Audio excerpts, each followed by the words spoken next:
I need you to knock some sense into me. I'm sure you can. Yeah, I don't know. I enjoy listening to you. I don't always agree with everything. All right, enough of this persiflage. So, you want my question? I'm certainly not going to get myself in trouble by telling you what to do. That makes great sense. Gosh, that's good. That I overwhelm you with words and wisdom? I've got 7 kids. I feel like I could call you every day. Wait, you're telling me I'm wrong? Disconnect. Yes, I am, Dr. Ray. You just need to tune in to Dr. Ray, honey. He's got all the answers. Am I right or am I right? Probably. Now, from the studios of Living Bread Radio Network in Canton, Ohio, the hometown of Mother Angelica, here's Dr. Ray. Persiflage, a playful repartee, a banter. Very nice to have you here with me on The Doctor Is In, Monday through Friday, 1 o'clock Eastern Time, co-production, EWTN Global Catholic Radio Network and Ave Maria Radio Communications. This is Look Back Friday, a variant of the program that came out of my mild frustration because many calls I wanted to talk a lot more about. Obviously, this is not therapy here, nor diagnosis, but there are just thoughts and ideas that could be shared. However, because of the exigencies of radio and the time, you can't go on and on and on because there are people waiting patiently. That said, I wanted to find a way that I could bring up another point or two about the call, or define a word that was used in the call that shot right by us. And I thought to myself, if I interrupt and try to define the word, then we're off track. So I saved those calls for Look Back Friday. And that's what this is about. So we have some calls up there from previous programs that I'm going to embellish, talk a little bit more about, hopefully add to and not subtract from. So we will get to those. Do you have a phobia? What is a phobia? Is it any fear? Is it a dislike? I don't like riding roller coasters. They make me queasy. I avoid them.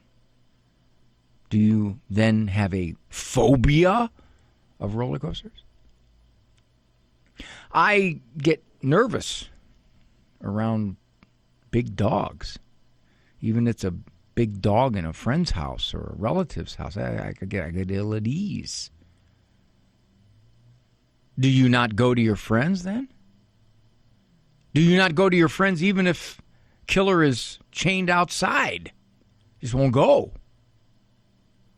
Now you're starting to flirt with a phobia. A phobia is a fear, usually of something particular. It's not a general kind of fear. It is, for example, I just don't want to drive on the interstate. It's too fast. Cars buzzing by me. I'm going 60 and they're blowing by me like I'm standing still. And there's so many of them, and I have to merge and try to figure out how to get in there. So you don't have a fear of driving per se. You have a fear of driving in a particular place or a particular journey. So one, a phobia is a specific fear. What is the difference? If you're fearful of something, when does it become a phobia? It becomes a phobia when it constricts your behavior. For example, many people do not like snakes. But for the most part, unless you live in the Everglades or the rainforest or certain places in Africa, you're not likely to stumble upon a snake. So they don't really constrict your life all that much. On the other hand, let's say that your 16-year-old son brings in a garter snake that he found out in the field. And you absolutely go berserk, freak out, screaming, get it out of here, get it out of here, get it out of here. Now that might be a reaction so extreme to something that really is not threatening that you could call it a phobia.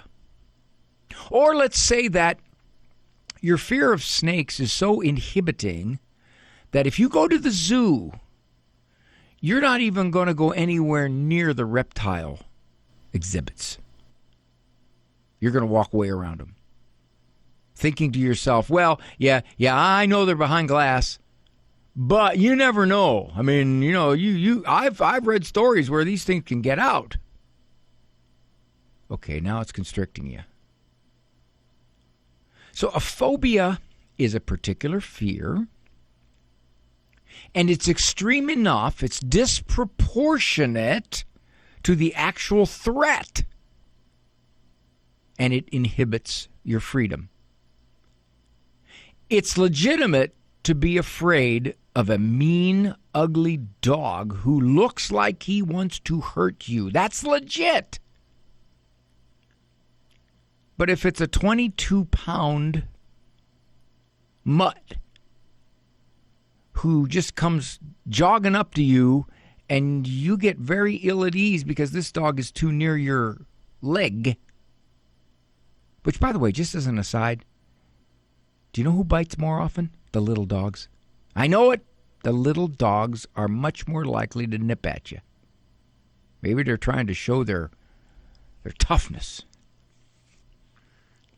Either way. Now, a phobia for many people is just something that they will avoid. I will not get on an elevator. No, not me personally, but let's say you will not get on an elevator. So that is somewhat constricting, and you really can't go too many floors above the ground floor. If you're in a hotel, you got to get a room on the second, third, fourth floor. You don't want to start getting one on the ninth. Or if you're on a cruise ship, those things are floating cities. They've got 12, 13, 14, 15 decks. And the sad thing of it is the buffet is at the top deck. Oh, man. Well, if you don't want to get on an elevator because you just feel too constricted and people too close and people in your space and nervousness about the thing moving and what if it breaks and what if we get stuck on it, and you talk yourself into an extreme sense of fear, that's pretty constricting. That'll probably keep you off cruise ships. And if you can't find a room on the second, third, fourth floor of a hotel, then you have to leave. So, in fact, a phobia can do a number on your personal freedom. If it doesn't, let's say that you are ill at ease around bees. Bees just, and you're not allergic to bees, so it's not something that you legitimately have to care for your personal well-being. You just something about these things just really bother you. All right, so you avoid going too close to flowers. And for the most part, you're okay. You could be sitting outside on your deck or your patio, and you see a bee floating around, and you head for the house. All right. So in that sense, it does constrict some of your freedom, but for the most part, if there's no bee around, you're allowed to go outside. Specific fear. Irrational. It's irrational. You're afraid of something that has really no serious danger to hurt you, and it constricts you. I had a friend once who told me about her fear of escalators. Escalators. Why escalators? Elevators are much more prominent places of phobias developing. Why an escalator? Anything bad ever happen on one? No. I asked her with my tongue in cheek. I said, well, did one ever break down with you right in the middle of it and you were stranded for 3 hours on that escalator? And she looked at me and she said, no. And then it hit her and she started laughing. How can you be stranded on an escalator? They just become stairs. You just walk up or down. Nevertheless, the few times she tried to step back on that escalator after she got up about 2 or 3 steps, she got hit with a full-fledged anxiety wave. So she just avoided escalators. You could develop a phobia to just about anything. What is usually necessary is some kind of traumatic experience. You got bit by a dog. Or you were stuck for 2 hours on an elevator until they came and get you off. It's true. So you had a bad experience that paired, in a classical conditioning sense, as they would call it in behavior psychology, an emotional reaction, a severe emotional reaction, fear, with a particular place or situation. All right, that's a root cause often. Sometimes it's just in your head. You conjure up a potential fear that has never really happened to you, but you're wondering if it could. You've never really been bitten by a dog. But that possibility is there. However, it might be remote. It is there. So in your mind, you create a scenario that is dangerous and to be avoided. If you have a fear of your uncle's German Shepherd, and that's really the only dog you don't want to go around because he just seems intimidating. I don't know if that would be a phobia. That's just a specific, targeted, particular dog. But if you're afraid of pretty much any dog, now you're getting into the realm of a phobia. A phobia is, it's language is what it is. Is it a fear? Is it a phobia? Depends upon the degree. Depends upon how much it affects your life. It depends upon all the things you do to avoid it. Depends upon how inconvenient it can get. How do you conquer a phobia? Believe it or not, it's repeated exposure. You rewire your emotional reaction. You recognize that I have to prove to my brain, my amygdala, which is one of the centers of protective emotional fear reactions. You rewire it and you show it there is no danger there in this phobic place. There's no danger. As you do that, as you float through the phobia, as you sit in the kitchen and you let Uncle Fred's dog sit 9 feet away from you, initially looking at you, and then after that not paying any attention to you, and you gradually ease your anxiety. You do that a few times, and you could succeed in maybe not being comfortable around his dog, but not so constricted that you won't go anywhere near his house. Pretty much everybody has a phobia at some point in their lives. People have phobias of dentists. That's a very common one. Needles. Oh, that's huge. Needles is huge. Elevators. The biggest phobia by far of all, and this is why I get paid the big bucks when I do it, public speaking. They estimate that 75% of people panic at the thought of having to get up in front of a group, large or small, and speak. The thought of it alone makes them very, very nervous. Public speaking. What is it about public speaking? There's no danger in public speaking. Nobody's going to throw anything at you. I don't think. Nobody's going to bite you like a dog would, unless you're walking up to the podium and somebody takes a bite out of your ankle. I don't know, but public speaking is nothing but the fear of what I'm going to look like in front of all these people, what I might do in front of all these people, whether they see my shallow breathing in front of all these people, whether I lose my place in front of all these people. Public speaking, isn't that interesting? What is it about the human condition that is the number one phobia? And again, the more people who can't do it, the better pay for the people who can. like me. What am I afraid of? What would I have a phobia of? I'd have to think about that. All right, I'll share you this one. I know I'm going a long time, but this is Look Back Friday, so I wanted to talk about this. I was asked about a year and a half ago to be a lector at Mass, to get to read either the first or second reading. Oh, cool, this is good. I like to do that. I'm used to reading stuff publicly. Do it on the radio here, do it on TV. This is easy. First Sunday, getting ready to read while I was sitting in my pew, I was very nervous. What?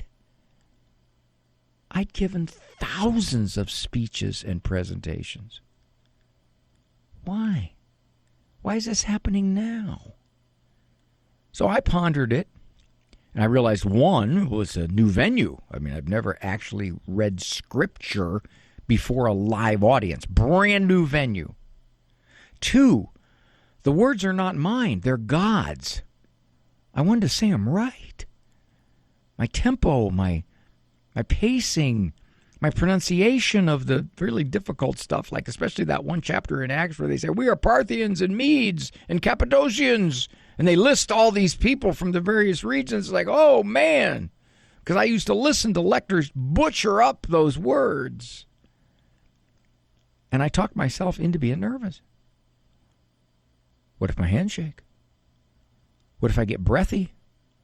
What if I lose my place? If I try to look up and make eye contact? After about 5 or 6 Sundays of reading, I was perfectly into my comfort zone again, because I realized none of that stuff was going to happen. But even if it did, it wasn't the crisis that my mind was telling me it was. So yeah, that's probably the closest thing I've had to an unexpected fear reaction. Phobia. Psychology word. For an irrational fear, particular person, place, thing, circumstance, that constricts one's existence, sometimes a lot. Dr. Ray. Advent is here, and Ave Maria Radio wants to walk beside you every day as we move towards the birth of Jesus. When you visit AveMariaRadio.net, you can join our Advent mission and receive short, powerful, and engaging daily videos that help you enter the mystery of the Incarnation with new clarity and devotion. Go to the slider at AveMariaRadio.net, sign up, and take your place in this joyful journey to the manger. When we receive the sacrament of reconciliation and hear that our sins are forgiven, do we realize that it's actually God forgiving our sins? Only God can forgive sins, the Catholic Catechism asserts. But as the Son of God, Jesus shared his divine authority with his apostles and gave them the power to forgive sins. He willed that in her prayers and life and action, his whole church should be the sign and instrument for forgiveness and reconciliation. Jesus not only forgave sins, he integrated the sinner into the company of the people of God.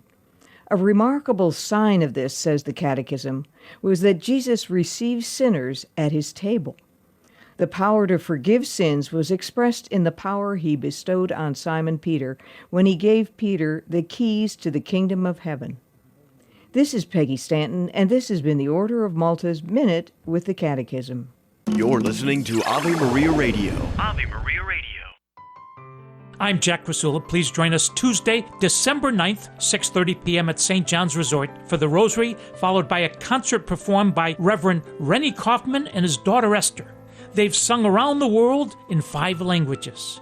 No registration is required. For more information, please email jack.crisula, Krasula, at trustinus.com. Thank you. God bless.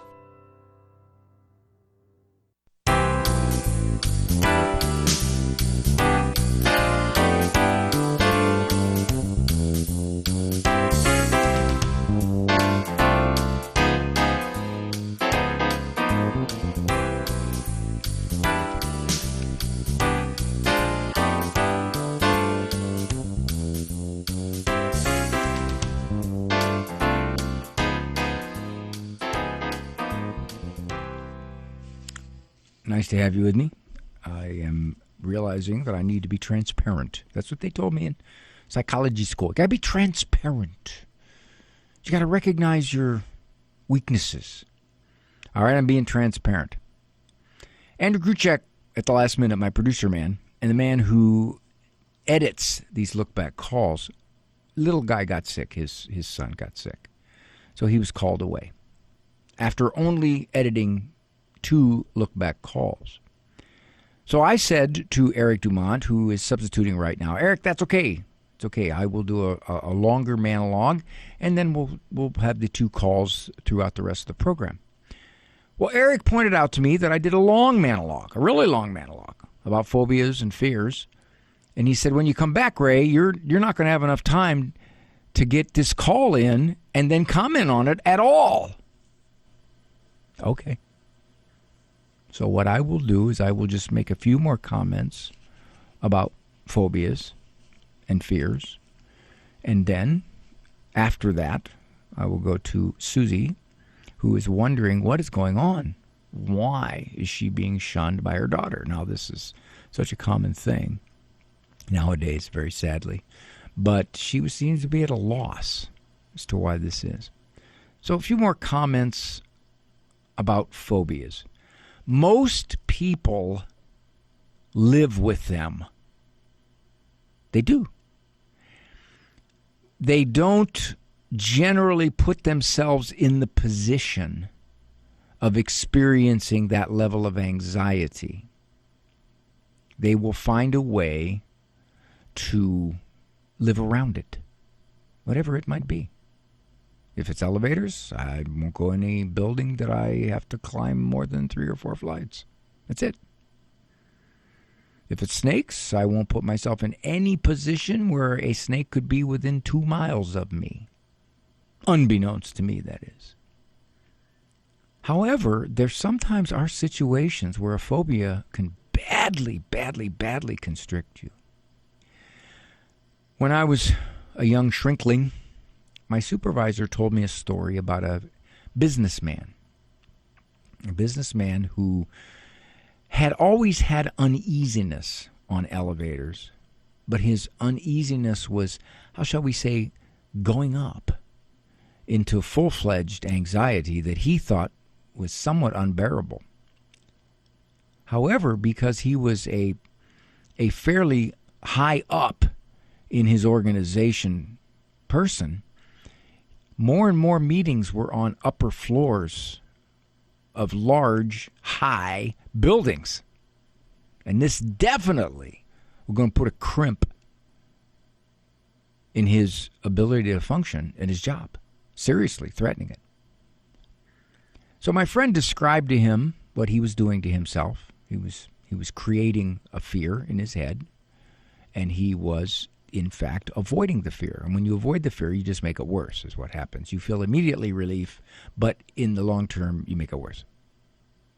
So this guy was real rational and hard-nosed. He said, "You mean I'm doing this to myself?" My friend says, "Yeah, in some respects you are."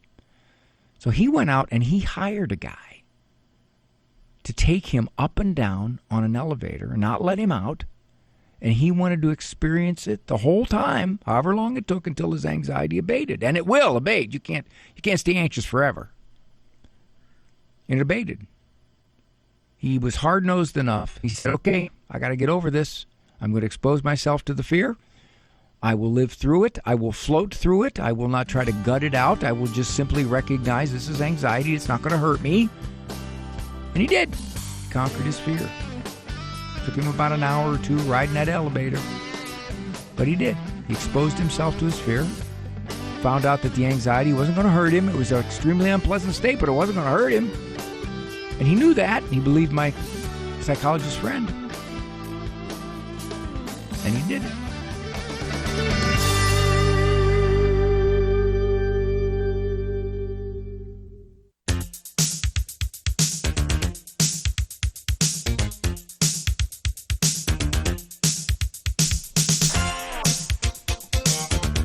Okay, back to the purpose of Look Back Friday. Suzie from Oregon, is being shunned by her daughter. Well, you ain't allowed to talk to your daughter anymore. Yes, and I'm not going to cry, but it's very upsetting. They put me on a priority restricted phone schedule, and before it all went down, and I was just wanting flexibility and more time with her. And it's my first, child out of the house and married and all that, and so I'm just trying to figure it out, So, and now they cut me off altogether. It's been 5 weeks since I've spoken to her, and are you saying, Suzie, are you saying that they, even at the start of the marriage, put you on a phone limit? Yes. After their honeymoon, they didn't want to talk to anybody during their honeymoon, so I tried to follow that, just texting, not intrusive, and then after their honeymoon, they put me on a pretty strict. It's Wednesdays at 8 o'clock in the morning, and for 30 minutes. No explanation? That they really wanted me to respect their time together, and that was it. Is there anything about your personality, your religious views, your traditionalism, anything like that they've decided we can't relate to any of that anymore, Mom? No. They're both pretty faithful Catholics. And it's just strange because she's never been... We've always had a good relationship, and that I just can't help but think that it's just him. Could be the explanation, that she's feeling the pressure. He doesn't like you for some reason, or he's insecure about his relationship with her and he wants her all to himself. I don't know. I'm just wildly speculating. So as far as you know, you didn't say or do anything that could be misinterpreted by them to say, okay, well, we better just put her at a distance. Well, during the planning of the wedding, we've had some disagreements of, venue and, things like that. I just feel like he's pretty controlling. And he probably feels you were. Yes. Okay. I would agree with that he feels that way. All right. So that explains that. Now we do damage control. Yes. I would text your daughter and say, I fully want to respect whatever conditions you both have. Let me know if and when we can talk again. But until then, I will simply respect it, and I won't make any efforts to contact you until you decide you're ready. Okay. That's what I would do. And she may come to the point where she says, you know what, it's been 3 months, and I know that he wants me to put my mother out of our lives, but I'm not going to do that. That's my mom. What have I been doing here? This is wrong. She hasn't bothered us. She hasn't called when she's not supposed to call. She didn't keep trying. Yeah, I think right now, Suzie, if you keep trying, it's just going to push him further away. And I don't know what her motive is. And I see this a lot in marriage counseling, where you've got one of the spouses who feels pressured not to contact their own parents because of what the other spouse wants. And they yield. They have to live with that spouse, so they yield to it. But after a while, they say, wait a minute, this has gone on long enough. So I think what I would do is give them room, Suzie. And probably if I talk to your daughter or your son-in-law, they would say, well, let me tell you what she did during our wedding that we had about enough of. That's probably how they interpreted it, even though you didn't mean anything by it, how they interpreted it.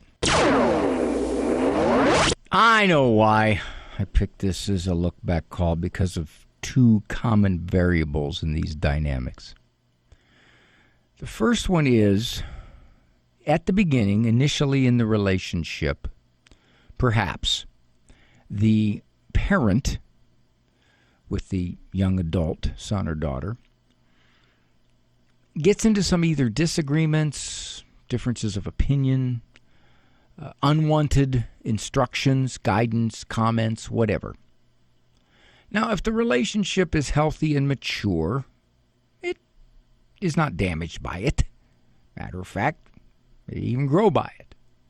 However, if the relationship between that son or daughter and the spouse, their spouse, one or both of them, is not, it's not real stable. One or both of the spouses is immature or intolerant, insecure, takes whatever the parent is offering as criticism. Notice that Suzie said, yeah, there were some disagreements. Well, I don't know the extent of those disagreements. I don't know how ugly they were. I don't know how long they went on. I don't know what big things or little things they were over. But what probably happened, no matter what, is that the son-in-law initially, unbeknownst to Suzie, was getting more and more upset. I don't like your mother's intrusiveness. We didn't ask your mother for her opinion. I don't like the fact that she's trying to tell us how to do this. I don't like the fact that she is giving us options. I just don't like this. Now, someone who's wanting to get along with their spouse would recognize, yeah, okay, that's your mom. All right, I'm going to float with her. I'm going to tolerate it. It's no big deal. We'll work it out. That's who she is.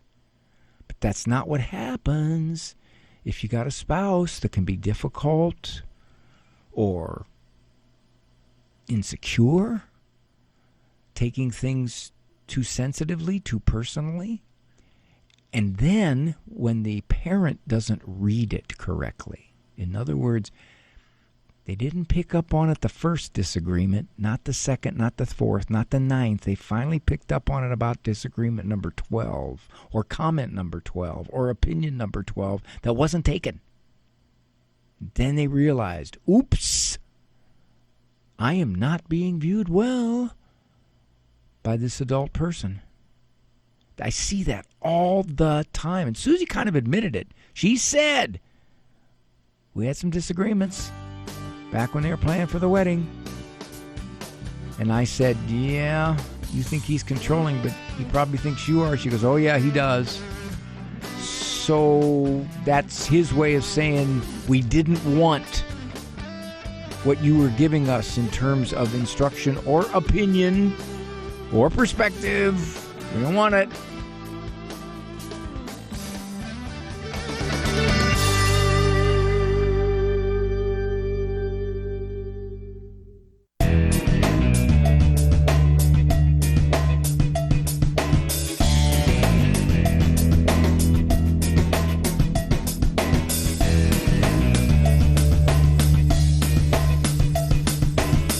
More comments on Suzie's situation.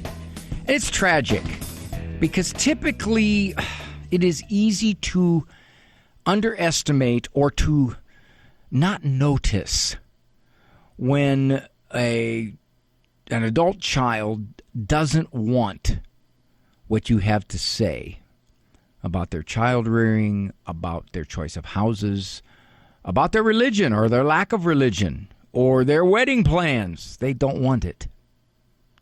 And oftentimes that's an in-law.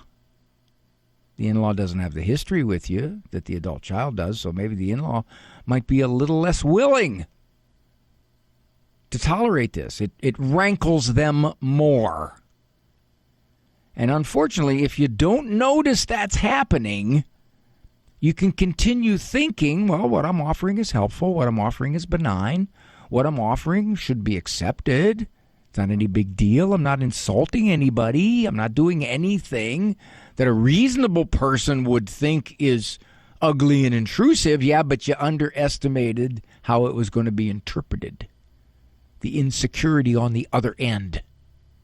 That's a dynamic that is so repeated among these kinds of situations where the parent says, my adult child who's married has now limited me. They don't want to see me. They've cut off the grandkids. And I do find that in a very high percentage of the time, it is because the adult child is intolerant, immature, doesn't allow the parent to be, well, if you will, obnoxious. It's true. Dr. A, there are some parents you just have to put distance to. And I understand it. I agree with that. These are people who are high risks to your family's well-being or your well-being. But that is not the majority. The majority is, I find this person unpleasant or difficult at times. I find this person giving opinions that aren't asked for. I find this person trying to tell me how to run my life. Okay, you can ignore it, but you don't have to run them out of your lives. Unfortunately, that's the option that many pick. Tony from Florida is concerned about his son. His son is depressed, as Tony sees it anyway, and is stuck in the proverbial rut. I'm calling about, I have a son, he's 30 years old. When he was finished high school and he was going to state college, his friends got their AA and he was short of getting his. They went to a 4-year program. We allowed him to go up there with him. They were good kids, and finish getting his 2-year at the local state college there, and then to get into the 4-year program, which he said he did. He was in it, in the 4-year program. Anyway, eventually we found out he was lying to us. He never got into the 4-year program. He lied to us about it. He was taking classes, dropping out of them, never even, I think barely finished his 2-year or was right there. And when we did, we brought him home. His GPA was low, so he couldn't even take a full line of classes. Had to take 2 classes, but he brought him home. He was in school. He did well. He was getting good grades, and then working part-time. He got to a point where he could take full-time, got his GPA up, and he was doing that. Then he stopped short of probably about 4 classes of getting his 4-year degree. He was working full-time at a place he worked there for 3 years, decided he didn't like it, wanted to just flat out quit, trying to talk to him about quitting, having another job in place, etc.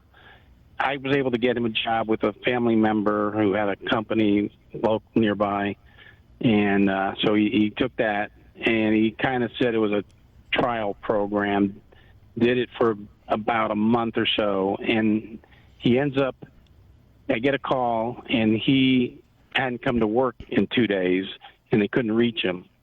And my son called him and found out, and he that morning had told my wife, his mom, that he was on his way to, work, because she had seen there was an accident on the main highway.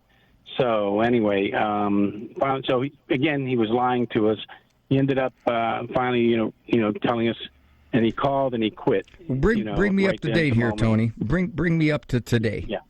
So right now, he's always kept this other job that he's had, and he works. He lives on his own. He doesn't ask us for money or anything like that. I don't believe he's doing any drugs or anything like that. I can't say 1,000% for sure, but I don't feel he is. He distanced himself a little bit from the family, but he's close to the family. He's making an effort to be back with us, and when we have family things and everything. So, Tony, what is your concern? Okay, so my concern is that, again, he didn't. The first time I felt like he was in a depression. He was like sleeping in. He didn't want to go to work. The job he quit. He was so distraught about it, but it wasn't anything horrible. He just didn't like it there. But it was like he was so distraught. He was having a hard time getting up and going to work. So your son has made a lot of bad decisions for years. Correct. And it's like, I don't know if it's a depression. He went and saw a psychiatrist one time, and he told him he had mild depression. So that's where that is. And we're trying to get him to see a therapist now. Okay. But I don't, I'm just concerned that, it's just more than he makes bad decisions. He's depressed over it. I wouldn't doubt if there's some kind of depressive mood filtering through his decisions because he makes bad decisions. He quits jobs. He finds himself without money. He maybe doesn't get along with a boss or a coworker because he gets frustrated easily. So he does these kinds of things. Does he have a girlfriend? No, not a steady one.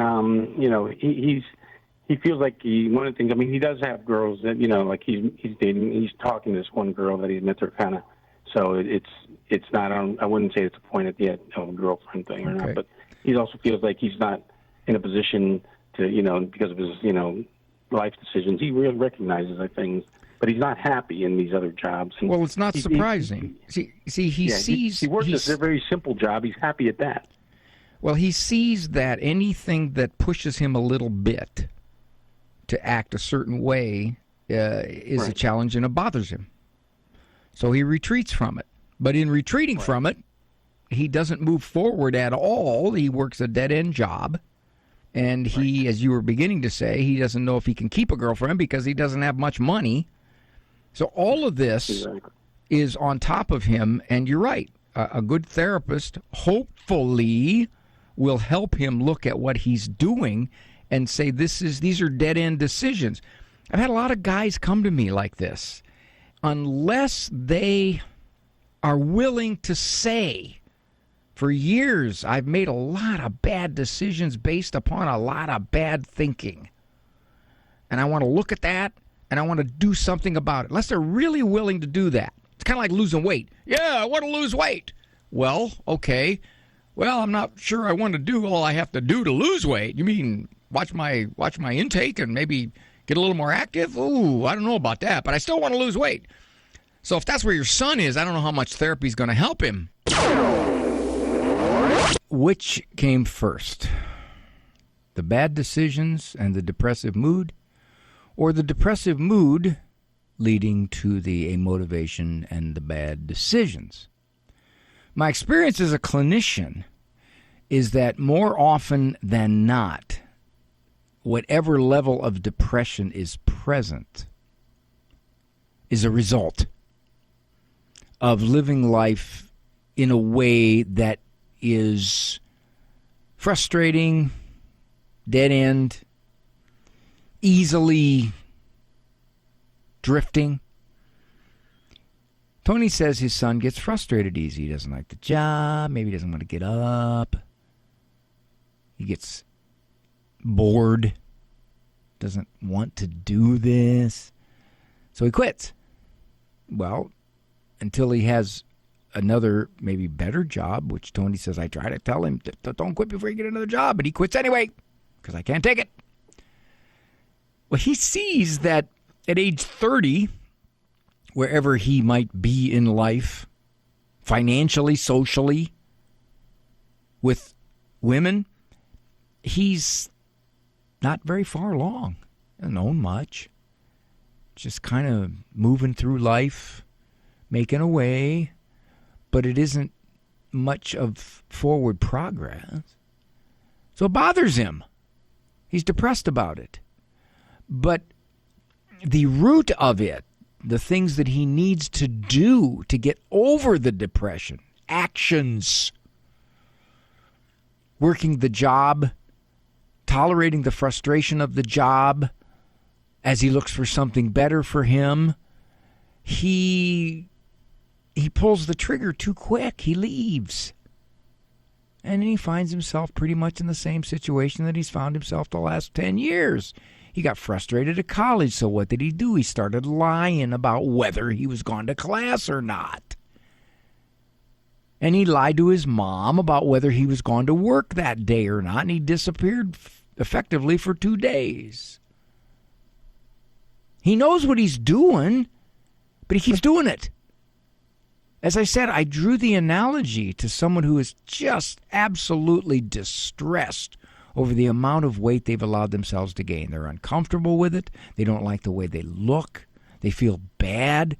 It has all kinds of effects on their personality and their emotions and their level of easy movement physically. They very much want to be lighter. But taking the concrete steps to be lighter which would lift a lot of their struggles with their emotions, they don't do. Because it requires them to motivate themselves beyond what they've been doing. And I think that's a lot of it with Tony's son here. He's so typical of a lot of guys, a lot of people, a lot of young adults who simply, I just don't like the way life's gone. I can make it drifting along. I'll be okay. I won't really have a whole lot, but I can still make it. And that's the pattern that they head into, but then they're surprised when they're depressed about it. They're seeing that depression is the natural outcome of it. It's not the cause of it. It's not, I'm depressed, therefore I don't want to go to work. It's, I don't have a regular work life. I don't have a regular motivation to work, so therefore I quit. And then that brings complications, which I get depressed about. Making good decisions is not easy. There's only one thing harder. Don't make good decisions. I'm Dr. Ray. We'll return after these messages. Do you own popular index mutual funds or ETFs? If so, you're automatically own shares of companies that conflict with your moral beliefs. Ave Maria mutual funds are managed to conform to pro-life and pro-family values. Long-term investors can invest in the no-load Ave Maria mutual funds. The experienced professional portfolio managers make decisions based on investment fundamentals and pro-life values. You can learn more about Ave Maria mutual funds today at 866-AVE-MARIA or visit AveMariaFunds.com. Most physicists agree that the cosmic tape can be rewound to a moment 13.8 billion years ago, when there was a small point, like Horton's dust speck, which gradually expanded into our universe. As to where the speck came from, how it happened to be, the same cosmologists are clueless. 3.8 billion years ago, they estimate, life first appeared on Earth. To this day, its origins are still unknown. About 40,000 years ago, the record of human history suddenly changed. Art, advanced language, trade, travel, suddenly all became part of the anthropological record. The source for this sudden change? Unknown. Our lives, our history, are shrouded in mystery. Yet foolishly, we think that we control, that we can decide who has value and what characteristics establish human worth. Much better would it be if we were to live in open-mouthed wonder and to see all as gift. GuadalupeWorkers.org. Steve and Janet Ray here, announcing our pilgrimage to charming Ireland and its rich Catholic heritage. The shrines are nestled in the quaint Emerald Isle. Lovely people, marvelous food, sweeping vistas. Everyone's favorite is Mass at Our Lady of Knock and its Eucharistic apparition. We hope you can join us in August, along with our Irish chaplain, Father James Conlon. To learn more about your Ave Maria Radio trip, find the Ave Maria Radio Travel tab at AveMariaRadio.net.